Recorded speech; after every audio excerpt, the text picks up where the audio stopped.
Lesson number 1. අවුරුදු 100කට විතර කලින් ලියවෙච්ච ඇන්ඩ්‍රෝ කානිජිගේ පොතක තියෙනවා මෙන්න මෙහෙම දෙයක්.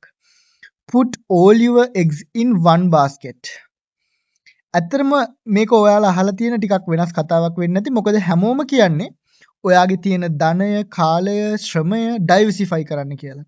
ඒ කියන්නේ ඔයාට පොහොසත් වෙන්න අවශ්‍ය නම් ඔයාට දේවල් කීපයක් ඔයාගේ මේ කාලයේ ශ්‍රමයේ ධනය ආයෝජනය කරන්න කියන අදහස තමයි ඒ කියන්නේ. හැබැයි මේ අදහස සම්පූර්ණයෙන්ම නොමග යවන සුළු අදහසක්.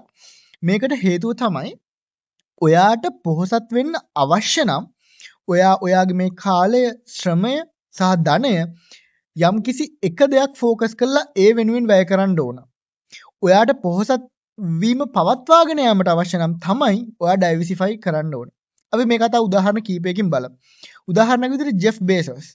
එයා Amazon පටන් ගත්ත කියලා හැමෝම දන්නවනේ. ඒකට මේ Amazon පටන් ගත්තත් එක්ක එයා ඇත්තටම පටන් ගත්තේ මෙන්න මේ බුක් සෙලින්. එයා ඇත්තටම එයාගේ කාලයේ ශ්‍රමය මේ දේවල් ධනය එයා ફોකස් කරේ මෙන්න මේ බුක් සෙලින් වලට. ඊට පස්සේ එතනින් එහාට එයා යම්කිසි මුදලක් උපයාගත්තට පස්සේ ඒක පවත්වාගෙන ගැනීම සහ වර්ධනය කර ගැනීම සඳහා තමයි එයා විවිධ ක්ෂේත්‍ර වලට එයාගේ බිස්නස් එක ඩයිවර්සිෆයි කරේ. ඒ වගේම තමයි Facebook. Facebook මුලින්ම ફોකස් කරේ කොලෙජ් කිඩ්ස්ලා විතරයි. ඊට පස්සේ තමයි මෙයා මේක මුළු ලෝකෙටම ව්‍යාප්ත කරේ. ඒ වගේම බිල් ගේට්ස්. එයා මුලින්ම ફોකස් කරේ softwares විතරයි. හැබැයි එයා ඒකෙන් මුදලක් උපයලා ධනවත් වුණාට පස්සේ එයා ඒ දේ පවත්වාගෙන යාම සඳහා තමයි ඩයිවර්සිෆයි කරේ. එතකොට සරලම අදහස තමයි ඔයාට පොහොසත් වීමට අවශ්‍ය නම් ඔයා ඩයිවර්සිෆයි නොකර ඔයාගේ කාලය, ශ්‍රමය, ධනය යම්කිසි එක දෙයක් වෙනුවෙන් වැය කරන්න ඕන. ඔයාට ඒ පොහොසත් වීම පවත්වාගෙන යාම සහ වර්ධනය කරගන්න නම් ඔයාට ඩයිවර්සිෆයි කරන්න පුළුවන්. එතකොට සරලවම ඔයා යම්කිසි දෙයක් අලුතෙන් පටන් ගන්න කෙනෙක් නම් හැම විටම try කරන්න ඔයාගේ තියෙන කාලය, ශ්‍රමය, ධනය ඊටමත් සූක්ෂම ලෙස එක දෙයක් වෙනුවෙන් ફોකස් කරලා ඒ දේ සාර්ථකව කරන්න. ඒ දේ තුලින් ඔයා සල්ලි ඉපෙව්වට පස්සේ එතනින් එහාට පුළුවන් තව දුරටත් ඔයාගේ බිස්නස් එක ඩයිවර්සිෆයි කරන්න.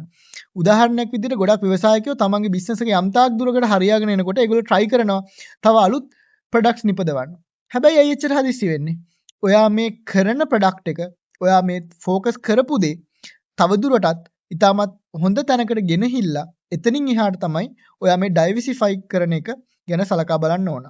එතකොට සාරාංශයක් වශයෙන් ගත්තොත් එහෙම ඔයාට ඔයාගේ බිස්නස් එක සාර්ථකව පවත්වාගෙන යාමට නම් ඔයාට අනිවාර්යෙන්ම ඔයාගේ කාලය, ශ්‍රමය, ධනය එක ව්‍යාපාරයක් වෙනුවෙන්, එක ප්‍රොඩක්ට් එකක් වෙනුවෙන්, එක කස්ටමර් බේස් එකක් වෙනුවෙන් සහ ඔයාගේ එක මාකටිං ස්ට්‍රැටජි එකක් වෙනුවෙන් වැය කරන්න.